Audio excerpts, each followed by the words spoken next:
মানুষের অস্তিত্ব ছিল না, এমন একটা সময় চলে গেছে। মহাবিশ্বে কোটি কোটি বছর চলে গেছে যখন মানুষ বলতে কিছু ছিল না, ছিল না। অনেক পরে মানুষকে সৃষ্টি করা হয়েছে। এখন দুনিয়াতে মানুষের চলাচল দেখলে মনে হয় মহাবিশ্বে সে একাই আছে, কেউ নাই, তাই না? আচ্ছা, এটা দলিল কোরআনে আছে। সূরা দাহার 1 নম্বর আয়াত পড়ে দেখবেন, হাল আতা আলাল ইনসানি হিনুম মিনাদ দাহরি লাম ইয়াকুন শাইআন মাযকুরা। আল্লাহ পাক বলছেন মানুষের উপরে এমন সময় চলে গেছে যে মানুষ কোনো আলোচ্য বিষয় ছিল, উল্লেখযোগ্য কোনো বিষয় ছিল না। তো সভ্যতার শুরুর ঘটনা হচ্ছে এটা, মানে মানব সভ্যতার একদম শুরুর শেকড়ের ঘটনা হচ্ছে এটা। একদম শুরুর চেতনা, শুরুর সংস্কৃতি শুরু হচ্ছে এখানে। এবার ইবলিস বলছে আমি সিজদা করবো না, বিকজ আমি তার সুপিরিয়র। আপনি তাকে সৃষ্টি করেছেন মাটি দিয়ে, আমাকে সৃষ্টি করেছেন আগুন দিয়ে, আমি তাকে সিজদা করবো না। সে আল্লাহ পাকের আদেশ লঙ্ঘনই করলো না, বরং আল্লাহকে উল্টা একটা যুক্তি দেখালো যে আপনি ভুল, আমি ঠিক। নাউযুবিল্লাহ, আপনি আমাকে আদমকে সিজদা করতে বলছেন, এটাই ভুল, বরং উচিত হচ্ছে ও আমাকে সিজদা করবে। নাউযুবিল্লাহ। তো সে কিন্তু আবা ওয়াস্তাকবার, সে উদ্ধত হলো এবং অহংকারও প্রদর্শন করলো। আল্লাহ পাক বলেন ক্বালা ফাহবিত মিনহা, এখন এখান থেকে নেমে যাও। এই জান্নাতি বলেন আর ওই ঊর্ধ্ব জগতই বলেন, সেখান থেকে তোমরা নেমে যাও, তুমি নেমে যাও। ফামা ইয়াকুলু লাকা আন তাতাকাব্বারা ফিহা, এখানে দাঁড়িয়ে তুমি অহংকার করবে এই অধিকার তোমাকে দেওয়া হয় নাই। সোজা কথা, আল্লাহ পাক বলছেন এখানে দাঁড়িয়ে তুমি অহংকার করবে এই অধিকার তোমাকে দেওয়া হয় না। আল্লাহ পাক অহংকারীকে পছন্দ করেন? অহংকারীদেরকে আল্লাহ পাক কিয়ামতের মাঠে পিঁপড়ার মতো উঠাবেন। তাদের আকৃতি মানুষের সমান হবে না, ছোট ছোট কালো পিঁপড়ার মতো হবে এবং অন্ধকার ওদেরকে ঢেকে নিবে। তো আমাদের মনে যাদের অহংকার আছে, আল্লাহর রাস্তায় অহংকার ছেড়ে দেই। অহংকার ইলমেরও থাকতে পারে। একজনের অনেক বড় ইলমি ডিগ্রি সার্টিফিকেট আছে, অমুক ফারেক তমুক ফারেক, অমুক মুহাদ্দিস অমুক মুফাসসির, ডাবল ডিগ্রি, এটার অহংকার থাকতে পারে, ঠিক আছে? আবার অনেকের টাকা পয়সার অহংকার থাকে, অনেকের ক্ষমতার অহংকার থাকে, আবার এখনকার মেয়েদের সৌন্দর্যের অহংকার থাকে, থাকে না? এক এক মানুষের এক একটা অহংকার। অহংকারের ডেফিনেশনটা কি? একজন সাহাবী নবী সাল্লাল্লাহু আলাইহি ওয়াসাল্লামকে বলছেন, ইয়া রাসূলুল্লাহ, আমি পছন্দ করি আমার গায়ের পোশাকটা সুন্দর হোক, আমার জুতা সুন্দর হোক, ঠিক আছে, আমার সুগন্ধি ভালো হোক, দামি হোক। এটা কি অহংকারের পরিচয়? নবী সাল্লাল্লাহু আলাইহি ওয়াসাল্লাম বলছেন না, এটা অহংকারের পরিচয় নয়। বরং অহংকারের পরিচয় হচ্ছে অন্য মানুষকে তুচ্ছ তাচ্ছিল্য করা এক, আর দুই হচ্ছে সত্যকে প্রত্যাখ্যান করা। মনে থাকবে অহংকারের সংজ্ঞা কি? এক, অন্য মানুষকে তুচ্ছ তাচ্ছিল্য করা, আর দুই, সত্যকে প্রত্যাখ্যান করা। এখন সত্য কি?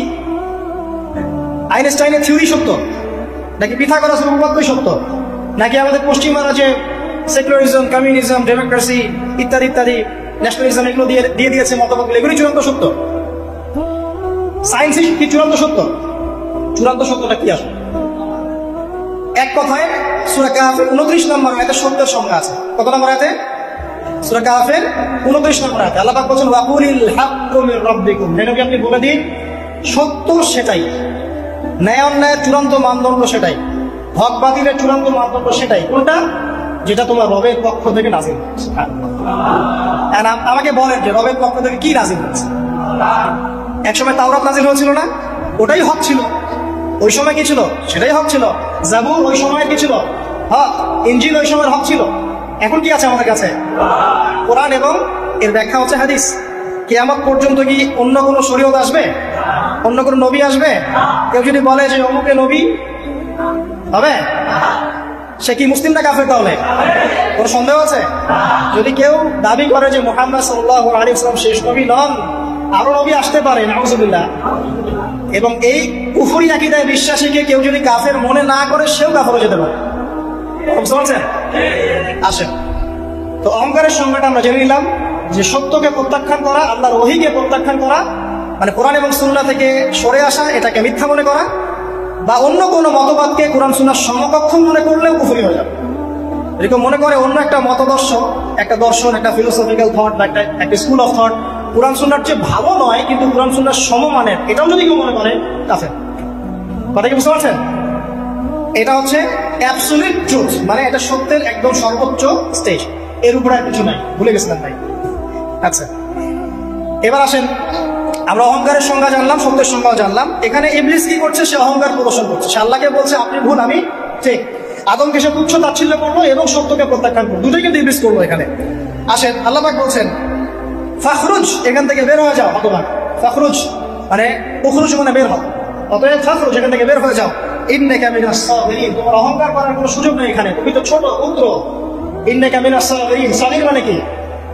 তুমি এখান থেকে তুমি বের হয়ে যাও এখান থেকে, তুমি একজন ক্ষুদ্র সত্তা, তোমার এখানে অহংকার করে কিছু নাই।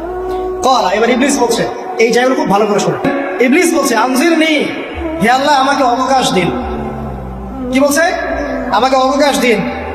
ইলা ইয়াউমি ইউবআসুন, যেই দিন আপনি কিয়ামত ঘটাবেন, যেদিন সবাইকে পুনরুত্থিত করবেন, ওই দিন পর্যন্ত আমাকে অবকাশ দিন। সূরা বাকারায় আছে, অন্য সূরা আছে, রব্বি আনজিরনি ইলা ইয়াউমি ইউবআসুন। ইবলিস বলছে হে আমার রব। কি বলছে ইবলিস? হে আমার রব। ইবলিস কি তাহলে আস্তিক না নাস্তিক? কথা বলেন। ইবলিস কি আস্তিক না নাস্তিক? আস্তিক। ইবলিস বলছে যে ইয়া রব্বি, রব্বি হে আমার রব, হে আমার প্রতিপালক। আল্লাহকে ইবলিস বলছে হে আমার প্রতিপালক, আনজিরনি আমাকে অবকাশ দিন, ইলা ইয়াউমি ইউবআসুন, কিয়ামত দিবস পর্যন্ত, বা যেদিন আপনি পুরো মানব জাতিকে উঠাবেন কবর থেকে, আবার ওই দিন পর্যন্ত আমাকে অবকাশ দিন। তার মানে কিয়ামত যে হবে এটা নতুন করে লেখা হয় নাই, সভ্যতায় হিস্ট্রি শুরু থেকেই কিয়ামত ছিল। কথা বুঝতে পারছেন? ফেরেশতারাও জানতেন যে একদিন মহাবিশ্ব ধ্বংস হয়ে যাবে। যখন পৃথিবীতে মানুষকে পাঠানো হয়নি তার আগেই ফেরেশতারা জানতেন, আল্লাহ পাকের ইলমে ছিল এবং তিনি এটা ফয়সালা করে দিয়েছিলেন যে একদিন এই পুরো মহাবিশ্ব ধ্বংস হয়ে যাবে। ইবলিস আগে থেকে জানতো যে কিয়ামত হবে, এই জন্য সে বলছে আমাকে কিয়ামত পর্যন্ত অবকাশ দিন। আল্লাহ পাক এবার কি বলছেন দেখেন, ইবলিস আল্লাহর কাছে চাইলো, আল্লাহ পাক তাও তাকে ফেরত দিলেন না। আর আমরা আল্লাহর কাছে চাইতে এখন হতাশা হয়ে যায় না, দোয়া করতে থাকি আর বলি যে আমার দোয়া কবুল হচ্ছে না।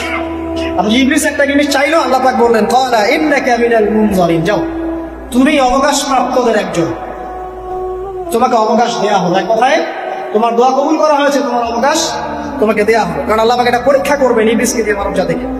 ক্বালা, এবার ইবলিসের চ্যালেঞ্জ শুনেন, এটাই আমাদের আজকের লেকচারের মূল পয়েন্ট। এই জায়গা থেকে ইবলিস চ্যালেঞ্জ করছে। কি চ্যালেঞ্জ করছে?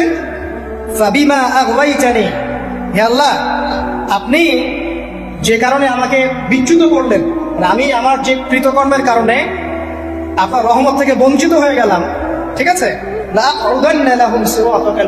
আমি সেই আদমের এবং আদমের সন্তানের সরল পথে ওত পেতে বসে থাকি। কথাটা ভালো করে বোঝেন। ইবলিস চ্যালেঞ্জ করলো কাকে? আল্লাহকে। যে কারণে আল্লাহ আপনি আমাকে বহিষ্কার করলেন, এখন আমি কি করব?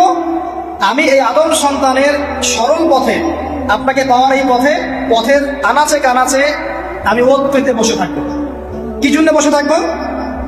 যাতে করে আমি আদম সন্তানকে বিচ্যুত করতে পারি। শুধু তাই নয়, সে আরো বলছে সুম্মা লাআতিয়ান্নাহুম, আমি শুধু বসেই থাকবো না, আমি আদম সন্তানের কাছে আসবো। মিন বাইনি আইদিহিম, তার সামনে থেকে আসবো, ওয়া মিন খালফিহিম, আদম সন্তানের পিছন থেকে আসবো, ওয়া আন আইমানিহিম, তার ডান দিক থেকে আসবো, ওয়া আন শামাইলিহিম, তার বাম দিক থেকে আসবো, ওয়ালা তাজিদু আকসারাহুম শাকিরিন। আল্লাহ পাক আপনি তাদের বেশিরভাগকেই শুকরগুজার পাবেন না। কথা কি ক্লিয়ার না? কোনো সমস্যা? ইবলিস কি চ্যালেঞ্জ করলো? আমি শুধু বসেই থাকবো না, ডান দিক থেকে আসবো, বাম দিক থেকে আসবো, সামনে থেকে আসবো, পিছন থেকে আসবো, আমি আদম সন্তানকে পথভ্রষ্ট করেই ছাড়বো, আপনি আদম সন্তানের বেশিরভাগকে পথভ্রষ্ট পাবেন। ইবলিসের কথা কি বাস্তব প্রতিফলন দেখা যায় এখন সমাজে? বেশিরভাগ মানুষ নামাজ পড়ে না পড়ে না? বেশিরভাগ মানুষ সুদ খায় না খায় না? বেশিরভাগ যুব সমাজ জেনা করতেছে না করতেছে না? বেশিরভাগ লোক মাদক খাচ্ছে না খাচ্ছে না? পৃথিবীর কোন জায়গায় আল্লাহর বিধান আছে কি নাই? দুই একটা জায়গায় আছে আইওয়াশ, শোডাউন। বেশিরভাগ নারী পর্দায় চলে না চলে না? বেশিরভাগ মানুষ রোজা রাখে না রাখে না? বেশিরভাগ মানুষ যাকাত দেয় কি দেয় না? তাহলে ইবলিস যে বললো আপনি বেশিরভাগকেই শুকরগুজার পাবেন না। বেশিরভাগ মানুষ পরকালের স্বার্থে কাজ করে না দুনিয়ার স্বার্থে কাজ করে? কতজন মানুষ আল্লাহ পাকের দ্বীনটাকে প্রচার প্রসার প্রতিষ্ঠার কথা বলে বা কোরআন সুন্নাহর কথাগুলো মেনে চলে? কতজন মানুষ? বেশিরভাগ লোক মেনে চলে।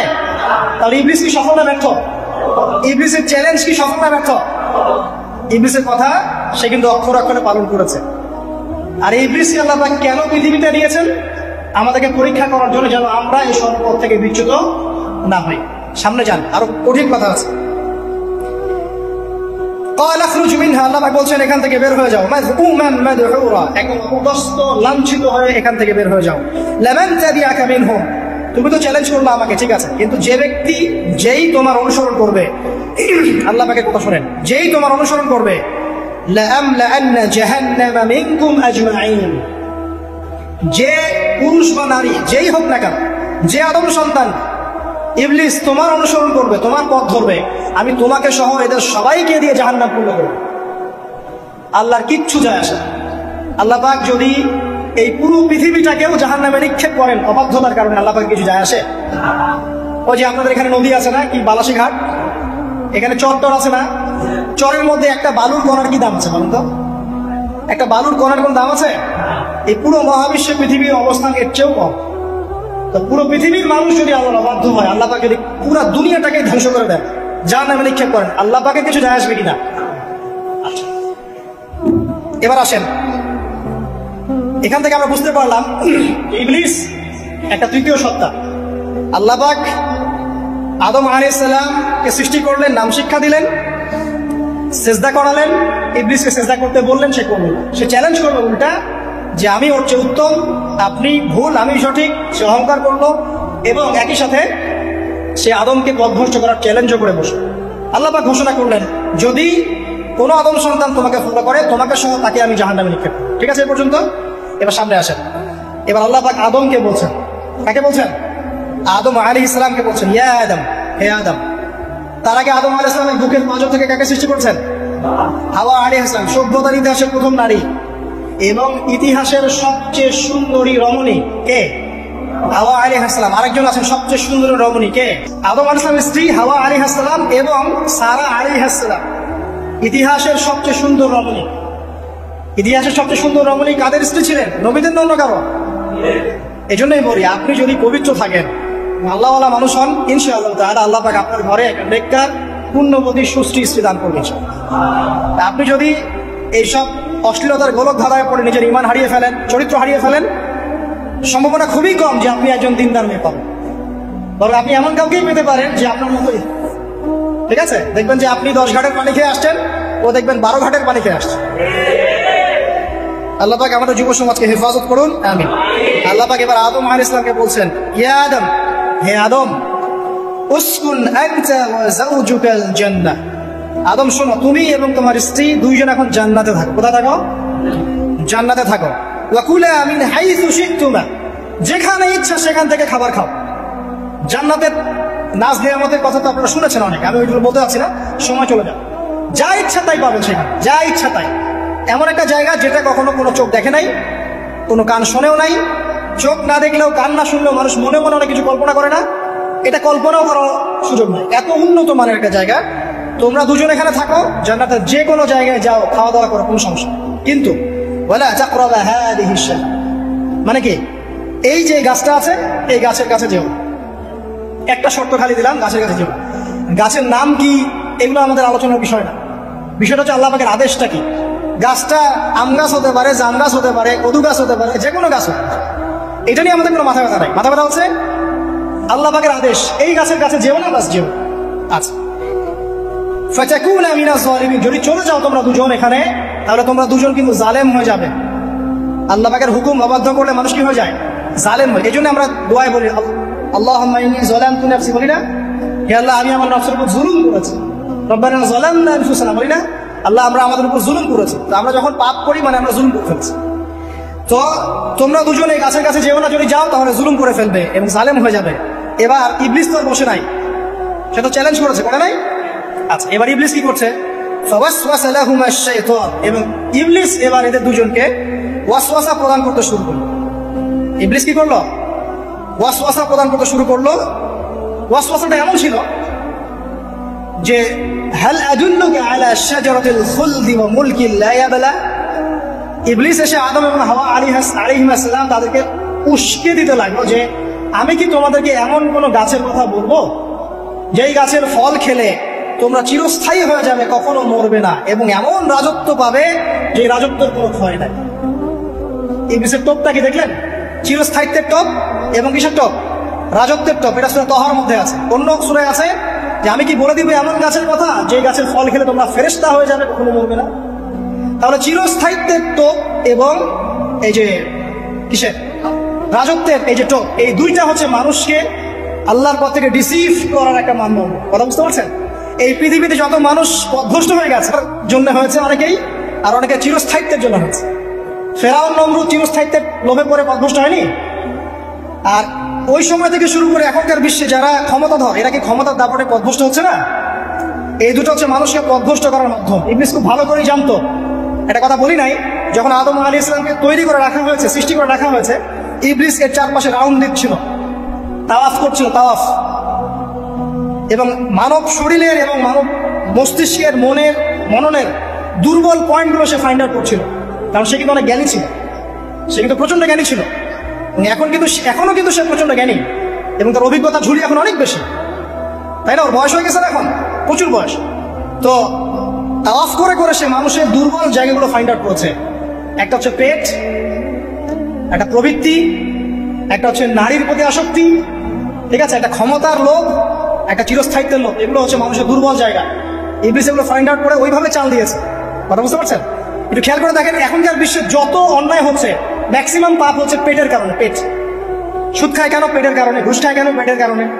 ইভেন যে এখন জেনা করছে ওদেরকে তো এখন যৌনকর্মী বলতে হয়, তাই না? সম্মান দিয়ে কথা বলতে হয়। তো যৌনকর্মী যারা, তারাও দেখবেন পেটের কারণেই করছে, পেটের কারণে। তারপর দেখবেন মানুষের সম্পদ আত্মসাৎ, ওই যে ছেলে মেয়ে বাল বাচ্চার জন্য। পেট মানে মূল জিনিসটা কি? পেট। এবং চিরস্থায়িত্ব, ক্ষমতার দাপট আর প্রবৃত্তির দাসত্ব, এগুলো হচ্ছে মানুষের সবচেয়ে দুর্বল পয়েন্ট। দেখবেন ম্যাক্সিমাম পাপ হচ্ছে মেয়েদের কারণে। মেয়েদের কারণে না? মেয়ের পিছনে। মেয়ের পিছনে আপনি চলে গেছেন, এখানে আত্মহত্যা করছে কেউ, কেউ এখানে আপনার জেনা করছে, কেউ ধর্ষণ করছে, কেউ পরকে লিপ্ত হচ্ছে। মানে মেয়েরই কোনো পাপ।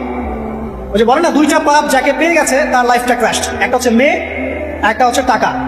অর্থ সম্পদ লালসা যার মধ্যে পেয়ে বসেছে, এর জীবন শেষ। আর যার মেয়ের নেশা আছে, মেয়ের নেশা যার মধ্যে আছে, এর জীবন শেষ। একে আপনি হেদায়েতের পথে আনতে পারবেন না ইল্লা মাশাআল্লাহ, আল্লাহ পাক যদি না চান।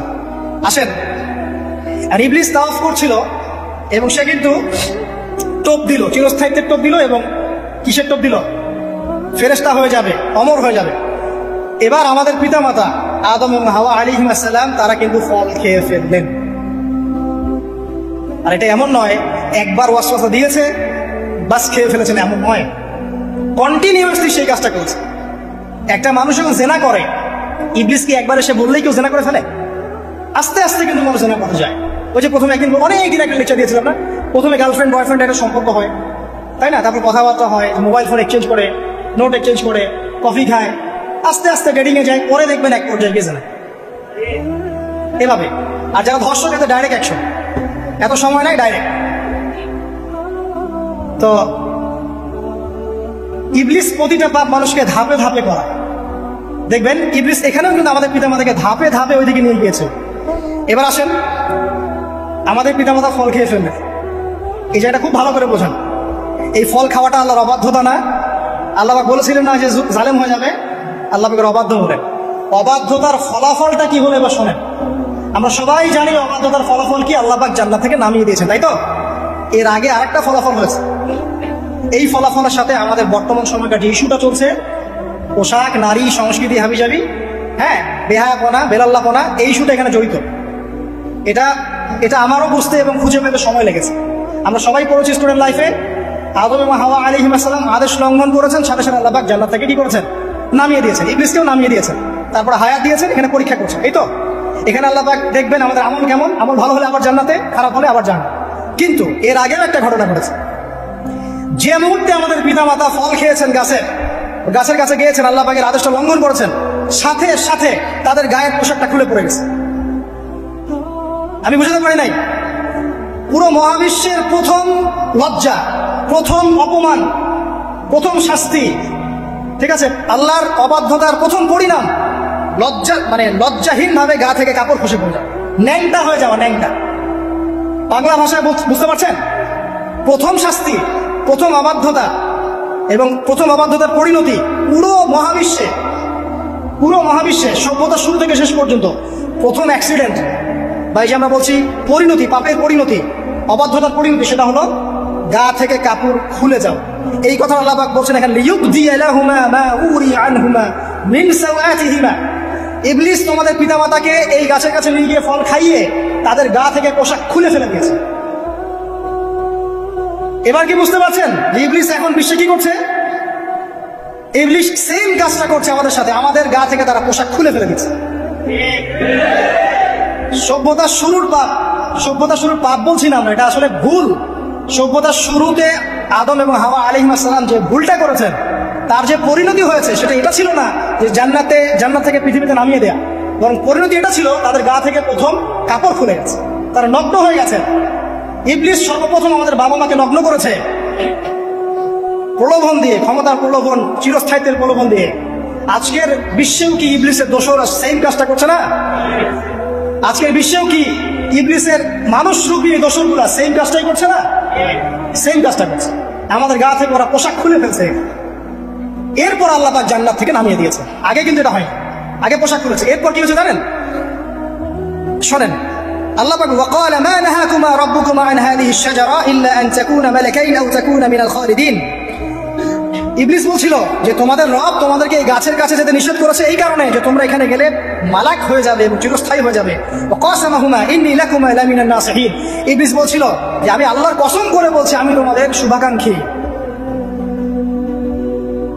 ফাদাল্লাহুমা বিগুরুর, ওদেরকে তারা পথভ্রষ্ট করলো, ইবলিস তাদেরকে পথভ্রষ্ট করলো। ফালাম্মা যাকা আশ-শাজারা, যখন তারা গাছের কাছে গেলেন, বাদাত লাহুমা সাওআতুহুমা, তাদের লজ্জাস্থানটা উন্মুক্ত হয়ে গেল, কাপড় খুলে পড়ে গেল।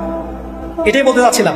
ওয়াতাফিকা ইয়াখসিফানি আলাইহিমা মিন ওয়ারাকিল জান্নাহ, এবং আদম এবং হাওয়া আলাইহিমা সালাম জান্নাতের গাছের পাতা ছিঁড়তে লাগলেন এবং সেই পাতা দিয়ে লজ্জাস্থান ঢাকতে লাগলেন।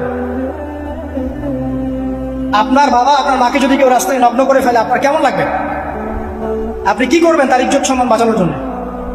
আমাদের পিতা মাতাকে ইবলিস জান্নাতে নগ্ন করে দিয়েছিল এবং আমাদের পিতা মাতা জান্নাতের পাতাগুলো ছিঁড়ে ছিঁড়ে লজ্জাস্থানকে আবৃত করতে শুরু। ওয়ানাদাহুমা রাব্বুহুমা, এবং আল্লাহ পাক বলেন এবার আল্লাহ পাক তাদের দুজনকে ডাকলেন, ডেকে বলে আলাম আনহাকুমা আন তিলকুমা শাজারা, হে আদম এবং হাওয়া তোমাদের দুজনকে কি আমি বলি নাই যে এই গাছের কাছে যাবে না? ওয়াকুল লাকুমা ইন্নাশ শাইতানা লাকুমা আদুউম মুবিন, আমি কি তোমাদেরকে বলি নাই নিশ্চয়ই শয়তান তোমাদের স্পষ্ট প্রকাশ্য শত্রু?